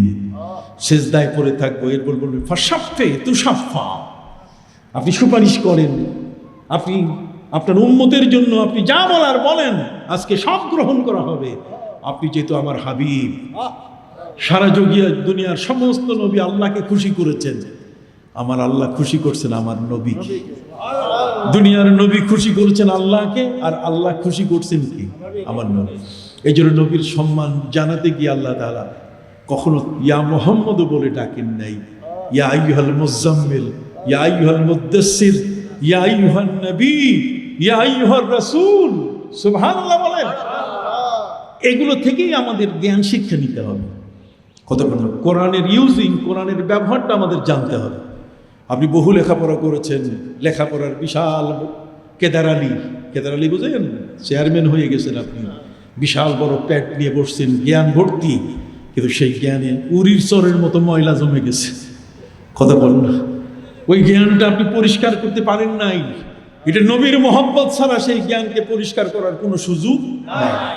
নবীর মহব্বত আপনি শুরু করেন, দেখবেন আপনার জ্ঞানের আবর্জনা দূর হয়ে যাবে, ক্লিন হয়ে যাবে আপনার মানসিকতা, ক্লিন হয়ে যাবে আপনার চিন্তাধারা, পরিষ্কার হয়ে যাবে আপনার দৃষ্টি, পরিষ্কার হয়ে যাবে আপনার ভাবনা, পরিষ্কার হয়ে যাবে আপনার আচার আচরণ, ভাষা পরিভাষা। কথা বলেন, সবটার মধ্যে কি আসবে? পরিবর্তন আসবে। আল্লাহু আকবার বলেন। আজকের এই যে আমরা মাহফিল করতে আসলাম, এই যে জালিয়াঘাটা, বাঁশখালী, কি বলি ঠিক না? একান্ত নবীর মহব্বতের টানে এখানে আসছি। কি বলেন? নবীর প্রতি ভালোবাসা সাহাবায়ে কেরামের এত বেশি ছিল যে উহুদের ময়দানে সাহাবায়ে কেরাম তারা বলছেন, হুজুর আপনাকে আমরা সামনে দেব না, আমরা সামনে হব, আমরা আপনার ডানে, আমরা আপনার বামে, আমরা এমনটা বলবো না যেমনটা হযরতে মূসা আলাইহিস সালামকে তার সাথীরা বলেছেন, তার নকিবরা বলেছেন। কতক্ষণ না মূসা আলাইহিস সালামকে তার সাথীরা বলছেন, ইযহাব আনতা ওয়া রাব্বুকা ফাকাতিলা, মূসা আমরা যুদ্ধে যাব না, মূসা তুমি এবং তোমার আল্লাহ দুইজনে যুদ্ধ করো, আমরা কি মরার জন্য যাব? আমাদের ঘরে বউ বাচ্চা নাই? কি বলেন? দেখেন থিঙ্কিং, চিন্তাধারার পার্থক্য কতটুকু। হযরতে মূসা আলাইহিস সালাম তাদেরকে বললেন, চলো, পৃথিবীর একজন জালেম আমাদের মা বাবার বাপ দাদার সম্পদ দখল করে জবরদস্তি খাচ্ছে, চলো আমরা সেটাকে দখল করতে যাই। ইসনা আশারা নাকিবা, ইসনা আশারা নাকিবা, পবিত্র কোরআনে বলা হয়েছে যে 12 জন নকিব, 12 জন গোত্র প্রধান, 12 জন পঞ্চায়েত, 12 জন মাতব্বর, 12 মাতব্বরের অঞ্চল। নবী মূসা আলাইহিস সালাম তিনি তাদেরকে বললেন, যাও। সম্মানিত সুধী, তখন তাদের কিয়দংশ মানুষ বলেছিল, মাত্র 2 গোত্র বাদ দিয়ে 10 গোত্রের মানুষই বলে দিয়েছে, ইযহাব আনতা ওয়া রাব্বুকা ফাকাতিলা, আপনি আর আপনার আল্লাহ দুইজনে মিলে যুদ্ধ করেন। আমরা কি মরার জন্য জন্ম নিছি? ছেলে মেয়ে, স্ত্রী, পরিবার পরিজন, এদের ভালোবাসা, এদেরকে নিয়ে বাঁচতে হবে, যুদ্ধ করার জন্য আমরা আসি নাই।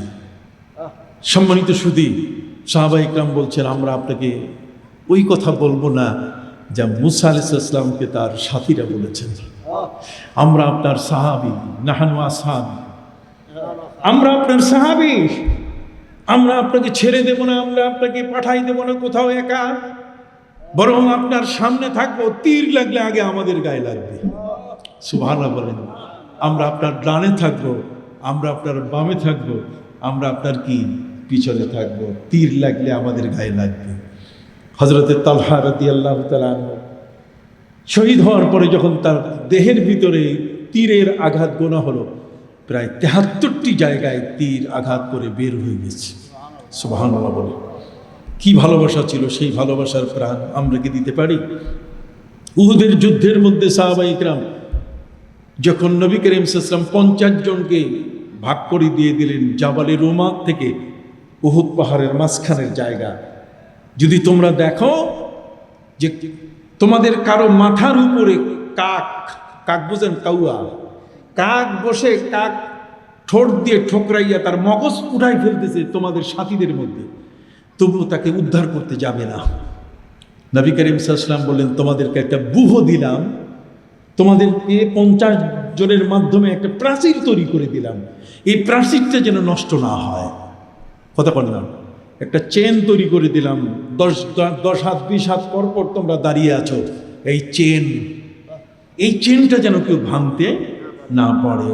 নবী করিম সাল্লাল্লাহু আলাইহি ওয়াসাল্লাম সতর্ক করে দিলেন কি, যদি তোমাদের মধ্যে কোনো একজনের মাথার উপরে কাক বসে যদি মগজটা বের করে খায়, তবুও তাকে উদ্ধার করতে যাবে না। তাহলে বোঝা গেল কি, নবী করিম সাল্লাল্লাহু আলাইহি ওয়াসাল্লাম তিনি জানতেন যে ওয়ালিদ ঠিক অনুরূপভাবে কাফেরদের সেই দল 3000-এর এক বিশাল সৈন্যবাহিনী, মাত্র নবীজির সঙ্গী তার সাথী তার সেনাবাহিনীর সংখ্যা হলো 700, আর কাফেরদের হলো কত? 3000।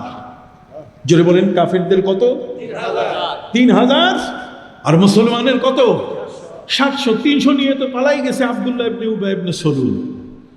আব্দুল্লাহ ইবনে উবাই ইবনে সলুল গ্রেট মুনাফিক, সে 300 জনকে বাগাইয়া নিয়ে গেছে, নবীজির কাছে বলছে যে ছুটি চাও, এই যুদ্ধে যাব না। ইন্না বুয়ুতানা আওরা, সূরা আহজাবের মধ্যে বলা হয়েছে ইন্না বুয়ুতানা আওরা, আমাদের ঘরগুলো খালি পড়ে আছে, আমাদের ওয়াইফ স্ত্রীর পেটে বাচ্চা জন্ম নিবে, আমাদের ফল পাকড়া পেকে গেছে, বাড়িতে খরচ করে দেওয়া দরকার, বাজার করা দরকার, আমরা এখন যেতে পারবো না নবীজি। আমার আল্লাহ নবীজিকে বললেন, আপনি সবাইকে ছুটি দেন, সবাইকে ছুটি, যেই ছুটি চায়, যেই পালাইতে চায় তাকে আপনি পালানোর সুযোগ দেন, আমি আল্লাহ আপনার সাথে আছি। সুবহানাল্লাহ। মুসা নবী আর হযরত হারুন আলাইহিস সালাম দুইজনে মিলে একটা লাঠি দিয়ে যদি ফেরাউনকে আল্লাহ সোজা করতে পারেন, 70,000 জাদুকরকে, তাহলে আল্লাহর কাছে ওয়ামা ইয়ালামু জুনুদা রাব্বিকা ইল্লা হু, আল্লাহর সৈন্য সামন্ত কত, তিনি ইচ্ছে করলে মৌমাছি পাঠাই দিয়েও একেবারে সোজা করে দিতে পারেন। কি বলেন, পাঠান? আকাশের থেকে ফিরিস্তা পাঠাইতে পারেন কি না? বদরের যুদ্ধে আল্লাহ পাঠাইছেন না 5000? বালা ইন তাসবিরু ওয়া তাত্তাকু ওয়া ইয়াতুকুম মিন ফাওরিহিম হাদা ইউমদিদুকুম রাব্বুকুম বিখামসাতি আলাফিন মিনাল মালাইকাতি মুসাউবিবিন। পাগড়ি বান্দা ফিরিস্তা আছেটা খেজুরের ডাল দিয়ে আল্লাহ পাঠাই দিয়েছেন, একেবারে জাগা মতো পিটাবা। কথা বুঝেননি? সম্মানিত সুধী বন্ধুরা আমার, অতএব আমাদের প্রিয় নবী সাল্লাল্লাহু আলাইহি ওয়াসাল্লাম তিনি সাহাবায়ে কেরামের চেন তৈরি করে দিলেন, বহু তৈরি করে দিলেন, জাবালে রুমাত আর উহুদ পাহাড়ের মাঝখানে 50 জন সাহাবীকে দাঁড় করিয়ে দিলেন। তিনি বললেন, যদি কারো মাথায় কাক বসে যদি মগজ বাইর করে খায়, এই বহু এই চেনটাকে ভঙ্গ করা যাবে, ভেঙে ফেলা যাবে। সম্মানিত শুধু এই চেন ছিল এত শক্তিশালী, নবীজি জানতেন ওয়াফিনা নাবিয়্যুন ইয়ালামু মা ফি গাদিন, আমাদের মাঝে এমন এক নবী আছেন যিনি আগামী দিনে কি হবে তা বলতে পারেন। অতএব প্রিয় নবী সাল্লাল্লাহু আলাইহি ওয়াসাল্লাম হলেন পরিণামদর্শী নবী, যিনি আগামী দিনের খবর বলতে পারেন, গায়েবের ইলম তার কাছে আছে। সেই নবী সাল্লাল্লাহু আলাইহি ওয়াসাল্লাম তাদেরকে সতর্ক করলেন, কিন্তু এই বহুটা না ভাঙলে উহুদের যুদ্ধে জয়লাভ করা যাবে না। এই জন্য খালিদ বিন ওয়ালিদ, কথা বুঝতে পারছেন, তার সৈন্যদেরকে নিয়ে বলল যে একটা মাত্র উপায় আছে, আর সেটা হলো আরবের যুদ্ধ ভঙ্গ, যুদ্ধ শেষ। এই যদি একটা পরিবেশ তৈরি করা যায়, তাহলে মুসলমানদের বহু ভাঙ্গা সহজ হবে। কোন পদ্ধতিতে এই বহু ভাঙতে হবে? যুদ্ধ শেষ, এই জিনিসটাকে বুঝাইতে হবে। যুদ্ধ শেষ হতে গেলে কি আলামত? আলামত হচ্ছে মহিলাদের হাতে অস্ত্র দিতে হবে। কাদের হাতে? দেখছেন মাইয়া মানুষ সব জায়গায়, সেখানেও কিন্তু কাজ করছে মেয়ে মানুষ। নবীজি বলছেন আল কালবুল আসওয়াদু শায়তানুন, বলে হিমার ও শয়তানুন অন্নিসা ও হিবালাতুশ শায়াতিন, কালা কুত্তা শয়তান, গাধা শয়তান, আর নারী জাতি হলো শয়তানের কি রশি।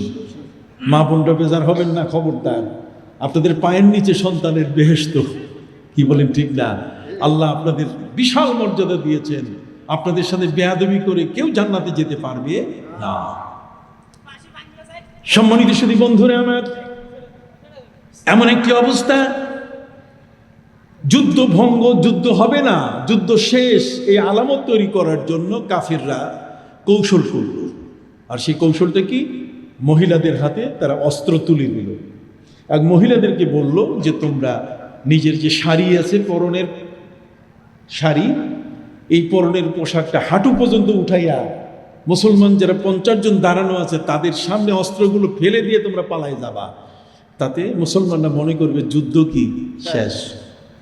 যুদ্ধ শেষ হওয়ার কৌশল হলো, আলামত হলো একটা, যে মহিলারা যদি অস্ত্র ফেলে হাঁটু পর্যন্ত কাপড় তুলে যদি পালায়, তাহলে মনে করতে হবে যুদ্ধ কি শেষ, ওই পক্ষ পরাজিত হয়ে গেছে। সম্মানিত সুধী, এই কাজ করে মহিলারা যখন পালায় যাওয়া শুরু করেছে, তখন সাহাবায়ে কেরামের মধ্যে 50 জনের মধ্যে 25 জন তারা তাদেরকে বললেন, বাকি 25 জনকে বললেন যে যুদ্ধ তো শেষ, দেখা যায় এখানে আর দাঁড়াবার সুযোগ নাই। অথচ নবী করিম সাল্লাল্লাহু আলাইহি ওয়াসাল্লাম বলছেন কি, যদি তোমরা দেখো কারো মাথার মধ্যে কাক বসে তার মগজ খেয়ে ফেলতেছে, তবুও তোমরা কি সরবে না। যুদ্ধ শেষ, যুদ্ধ শেষের আলামত এটা দেখে সাহাবায়ে কেরামের মধ্যে ইজমেহলাল, ইজমেহলাল শব্দের অর্থ যুদ্ধ শেষ হলো, ঠিক এই ধরনের একটা ভাব তৈরি হয়ে গেছে। কাজে যুদ্ধ শেষ যেহেতু অস্ত্র ফেলে দিয়ে যাচ্ছে, এই জন্য 50 জনের মধ্যে প্রায় 25 জন তারা সেই ফেলে দেওয়া অস্ত্রগুলো গনিমতের মাল হিসাবে নেওয়া শুরু করতে গিয়ে এই বুহোটা, চেনটা ভেঙে গেল। যখনই চেন ভেঙে গেল, তখনই কাফেরদের অতর্কিত হামলায় সেখানে 70 জন সাহাবী শহীদ হয়ে গেলেন।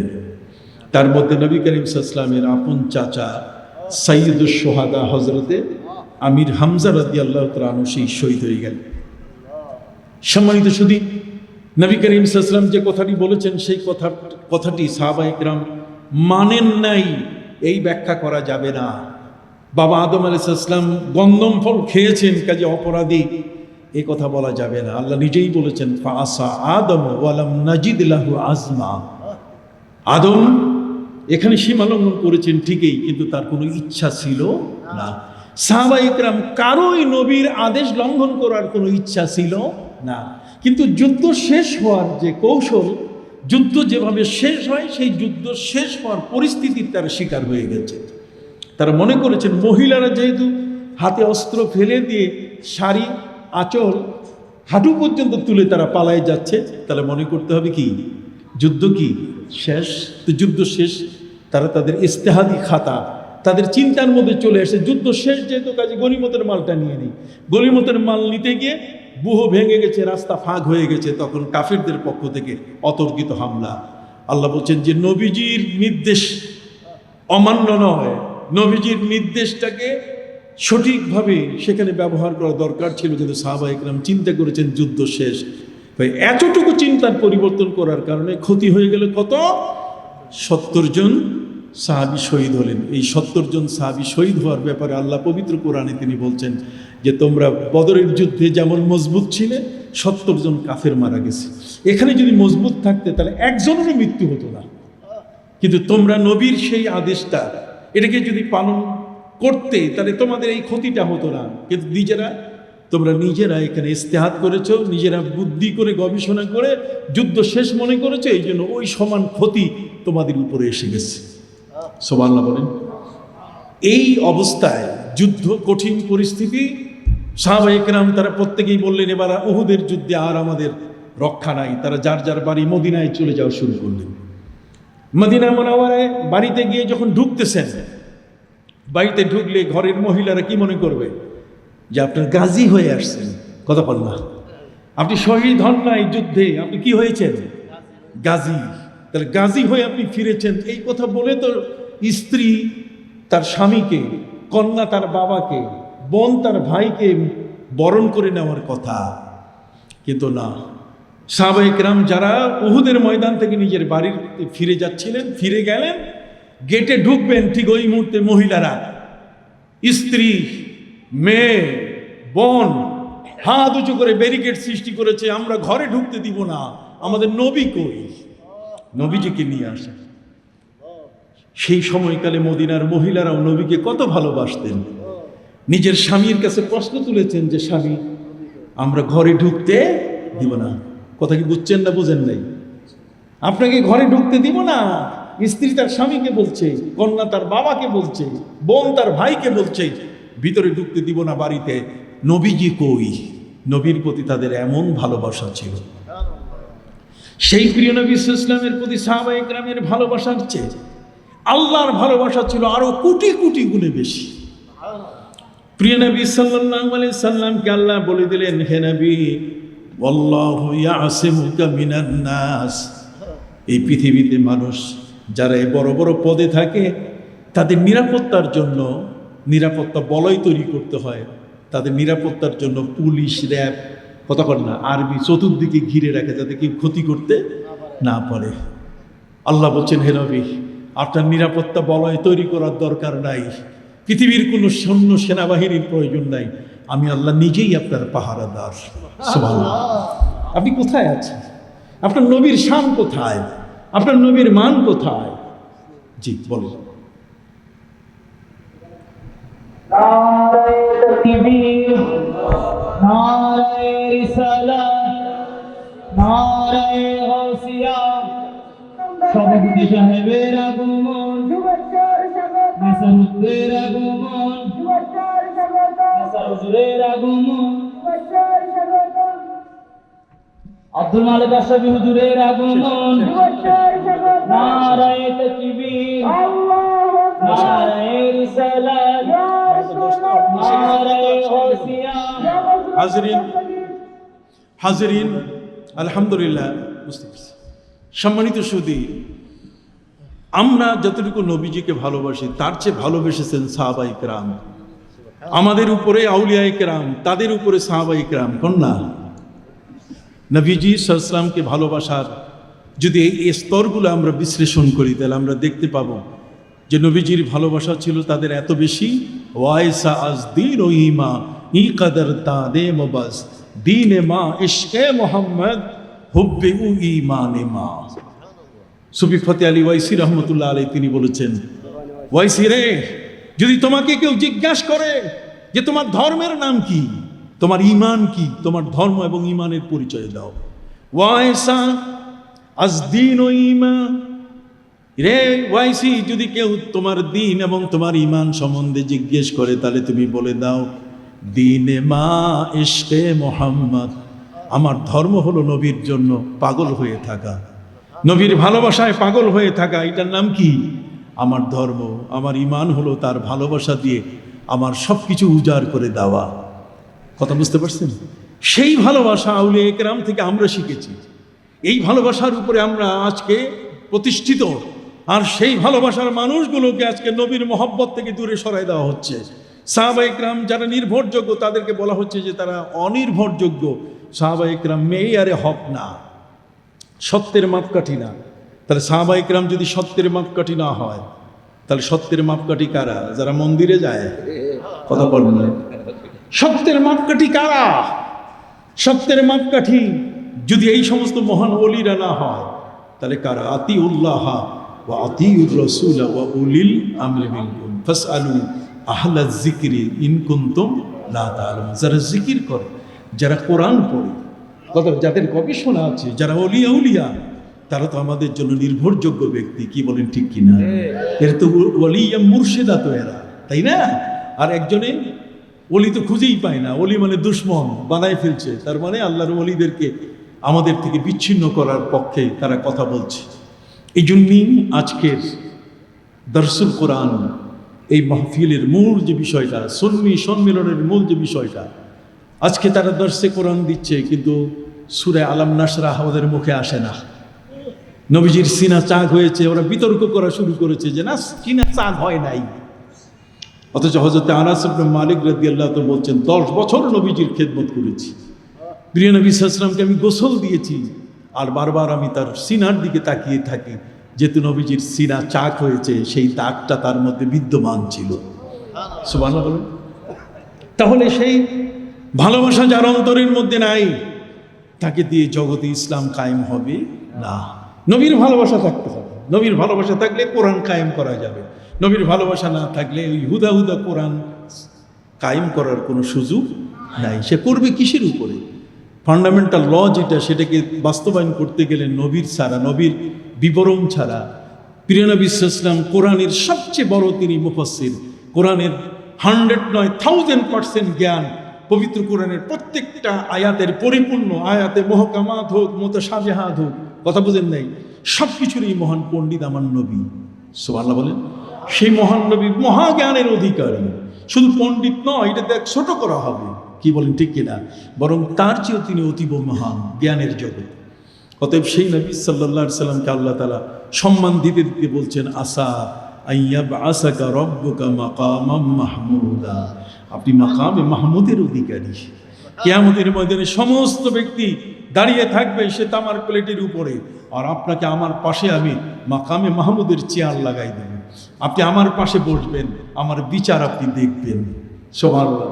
আপনাকে বলা হবে এখন কার বিচার শুরু হবে? নবী বলেন, নবীজি বলছেন যে 180 কাতার, 180 কাতার মানুষ কিয়ামতের মধ্যে, তার মধ্যে 120 কাতার আমার উম্মত। আল্লাহ আমার উম্মত আগেই শেষ করে দেন, আগেই বিচার করেন। সুবহানাল্লাহ বলেন। নবীজি সামনে বসা, সেই নবীর হাতে হাউজে কাউসার, ইন্না আতাইনা কাল কাউসার। এক কাউসার তো জমিনে আছে, ওই যে জমজম, আরেক কাউসার হলো কোথায়? কিয়ামতের ময়দানে। এর বন্টনকারী আমার প্রিয় নবী সাল্লাল্লাহু আলাইহি ওয়াসাল্লাম। সুবহানাল্লাহ বলেন।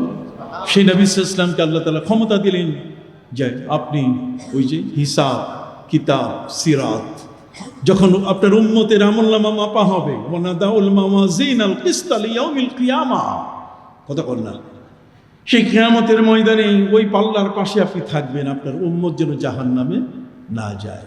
নবী করিম সাল্লাল্লাহু আলাইহি ওয়াসাল্লাম বলছেন, আনা আখিজুম বিহাজাজিকুম, কিয়ামতের ময়দানে আমার উম্মত যখন পড়ে যাবে জাহান্নামে, তখন তার কোমরের সেই কাপড় ধরে, তার বেল্ট ধরে আমি টেনে উঠাবো, না আমার উম্মত জাহান্নামে যেতে পারবে না। সুবহানাল্লাহ। আনা আখিজুম বিহাজাজিকুম, সুবহানাল্লাহ বলেন। এই জন্য বন্ধুরা আমার, প্রিয় নবী সাল্লাল্লাহু আলাইহি ওয়াসাল্লামকে আল্লাহ বলছেন, ইন্না আরসালনাকা শাহিদান ওয়া মুবাশশিরান ওয়া নাযীরা লিতুমিনু বিল্লাহি ওয়া রাসূলিহি ওয়া তুআজ্জিরু মানে ওয়া তুআজ্জিমুহু, কথা কন না, ওয়া তুআক্কিরুহু।